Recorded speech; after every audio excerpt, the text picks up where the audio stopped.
One day Jesus called together his 12 disciples and gave them power and authority to cast out all demons and to heal all diseases. Then he sent them out to tell everyone about the kingdom of God and to heal the sick.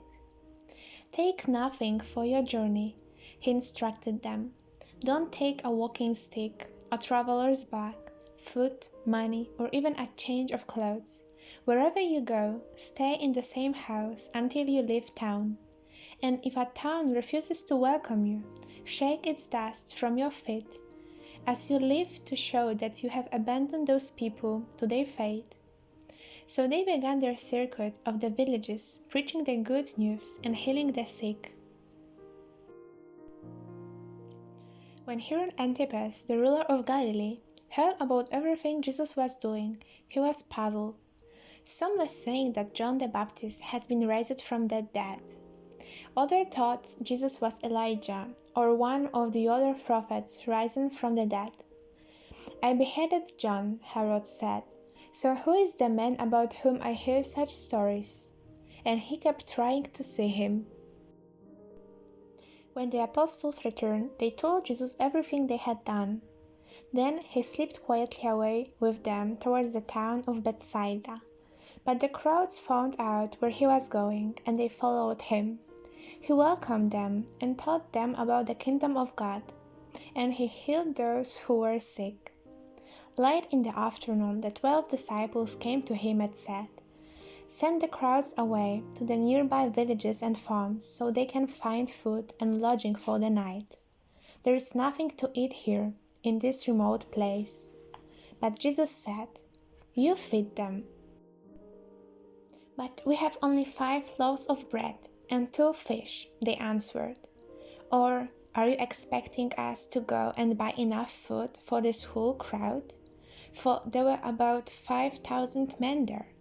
Jesus replied, "Tell them to sit down in groups about 50 each." So the people all sat down. Jesus took the 5 loaves and 2 fish, looked up towards heaven, and blessed them. Then, breaking the loaves into pieces, he kept giving the bread and fish to the disciples so they could distribute it to the people. They all ate as much as they wanted, and afterward the disciples picked up 12 baskets of leftovers. One day Jesus left the crowds to pray alone. Only his disciples were with him, and he asked them, "Who do people say I am?" "Well," they replied, "some say John the Baptist, some say Elijah, and others say you are one of the other ancient prophets risen from the dead." Then he asked them, "But who do you say I am?" Peter replied, "You are the Messiah, sent from God." Jesus warned his disciples not to tell anyone who he was. "The Son of Man must suffer many terrible things," he said. "He will be rejected by the elders, the leading priests, and the teachers of religious law. He will be killed, but on the 3rd day he will be raised from the dead." Then he said to the crowd, "If any of you wants to be my follower, you must give up your own way, take up your cross daily, and follow me. If you try to hang on to your life, you will lose it. But if you give up your life for my sake, you will save it. And what do you benefit if you gain the whole world, but are yourself lost or destroyed? If anyone is ashamed of me and my message, the Son of Man will be ashamed of that person when he returns in his glory, and in the glory of the Father and the holy angels. I tell you the truth. Some standing here right now will not die before they see the kingdom of God." About 8 days later, Jesus took Peter, John, and James up on a mountain to pray. And as he was praying, the appearance of his face was transformed, and his clothes became dazzling white. Suddenly, 2 men, Moses and Elijah, appeared and began talking with Jesus.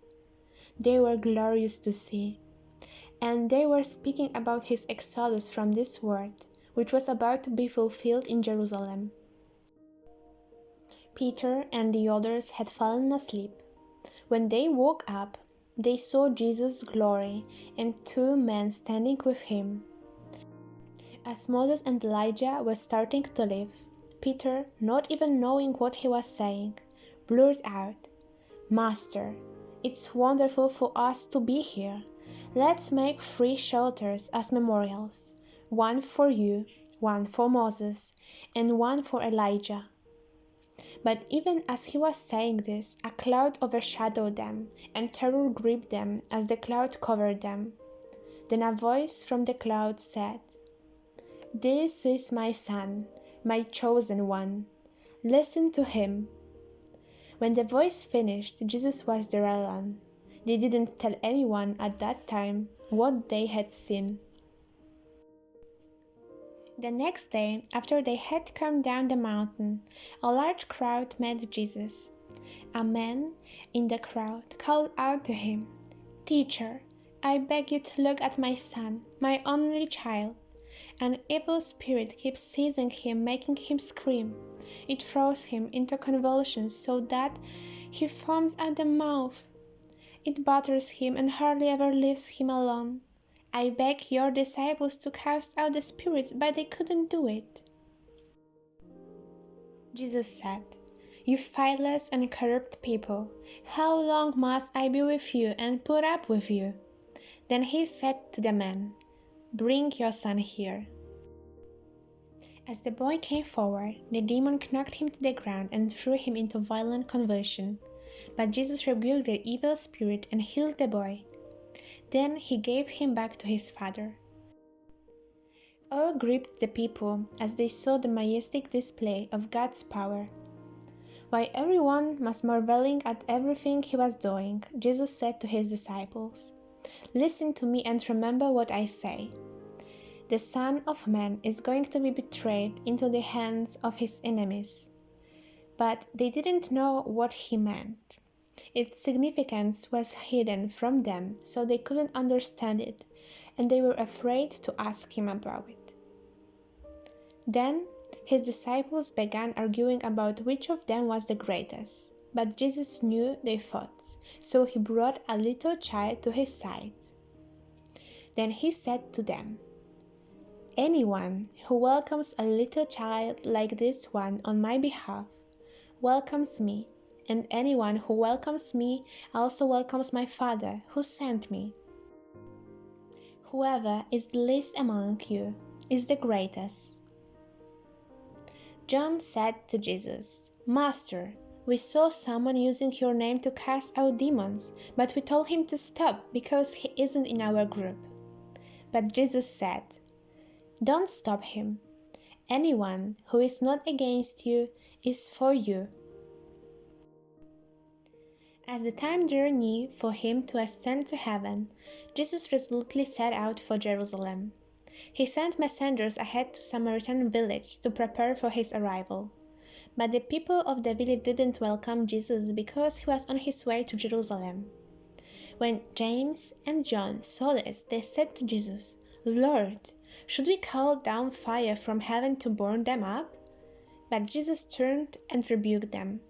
So they went on to another village. As they were walking along, someone said to Jesus, "I will follow you wherever you go." But Jesus replied, "Foxes have dens to live in, and birds have nests, but the Son of Man has no place even to lay his head." He said to another person, "Come, follow me." The man agreed, but he said, "Lord, first let me return home and bury my father." But Jesus told him, "Let the spiritually dead bury their own dead. Your duty is to go and preach about the kingdom of God." Another said, "Yes, Lord, I will follow you, but first let me say goodbye to my family." But Jesus told him, "Anyone who puts hand to the plow and then looks back is not fit for the kingdom of God."